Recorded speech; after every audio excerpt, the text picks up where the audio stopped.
అనుకుంటున్నాం. ఈ యొక్క ప్యాకేజ్ ఏదైతే ఉందో 11,440 కోట్ల రూపాయలు, ఈ ప్యాకేజ్ అంతా కూడా ప్లాంట్ తాలూకా రా మెటీరియల్ ఇబ్బందులు ఏవైతే కొన్ని ఎదుర్కొని ఉన్నాయో, అలాగే 3 బ్లాస్ట్ ఫర్నేస్లు ఉన్నాయి. ఈ 3 బ్లాస్ట్ ఫర్నేస్లు కూడా మళ్ళీ రివైవ్ చేసి పూర్తి ప్రొడక్షన్లో ప్లాంట్ని ఆపరేట్ చేయడానికి ఒక లక్ష్యంగా పెట్టుకొని ఈ క్యాపిటల్ ఇన్ఫ్యూషన్ని మనం తీసుకొని రావడం జరుగుతుంది. మీరు గమనిస్తే మొన్న జరిగినటువంటి ఎన్నికల్లో ఆంధ్రప్రదేశ్ ప్రజలందరూ కూడా ఒక నిర్ణయం తీసుకొని రాష్ట్రంలో కేంద్రంలో ఎన్డీఏ ప్రభుత్వాన్ని గెలిపించడం జరిగింది. సరైనటువంటి ప్రభుత్వం, సరైన నాయకులు, పనిచేసే నాయకుల్ని కానీ ఎన్నుకుంటే దాని పరిణామాలు ఏ రకంగా ఉంటాయనడానికి ఈ 7 నెలలుగా డబుల్ ఇంజిన్ ఎన్డీఏ ప్రభుత్వం చేసినటువంటి కార్యక్రమాలే ఒక పెద్ద ఉదాహరణ. అందులో మణి కిరీటం లాంటిది ఈ యొక్క స్టీల్ ప్లాంట్ తాలూకా ఆర్థిక సహాయం అనేది కూడా తెలియజేస్తున్నాను.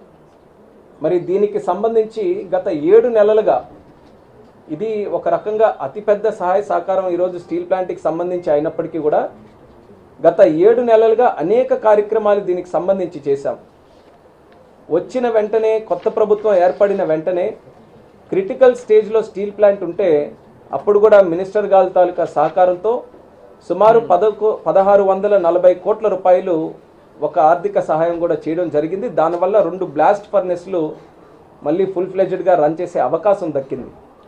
దానితో పాటు శాండ్ మైన్ తాలూకా ఇష్యూ, క్వార్ట్స్ తాలూకా ఇష్యూ, అలాగే మిగిలిన మైన్స్ తాలూకా మ్యాంగనీస్ తాలూకా ఇష్యూ ఉంటే గత 2 సంవత్సరాలుగా కిందటిసారి ఉన్నటువంటి రాష్ట్ర ప్రభుత్వం ఆంధ్రప్రదేశ్ రాష్ట్రంలో స్టీల్ ప్లాంట్ మీద ఉన్నటువంటి అశ్రద్ధతో అసలు పట్టించుకోకపోవడం వల్ల అప్పుడున్నటువంటి మైనింగ్ లైసెన్సులు కూడా రెన్యూ చేయకపోతే మళ్ళీ కొత్త ప్రభుత్వం ఎన్డీఏ ప్రభుత్వం వచ్చిన తర్వాత ఆ లైసెన్స్లన్నీ కూడా మళ్ళీ పునరుద్ధరించి రా మెటీరియల్ అవైలబిలిటీ, అది శాండ్ కానీ, మ్యాంగనీస్ కానీ, క్వార్ట్స్ కానీ ఇవన్నీ కూడా రీఅవైలబుల్ చేయించాం. 1,640 కోట్లు మొదటి ప్యాకేజ్ కింద ఆర్థిక సహాయం చేశాం.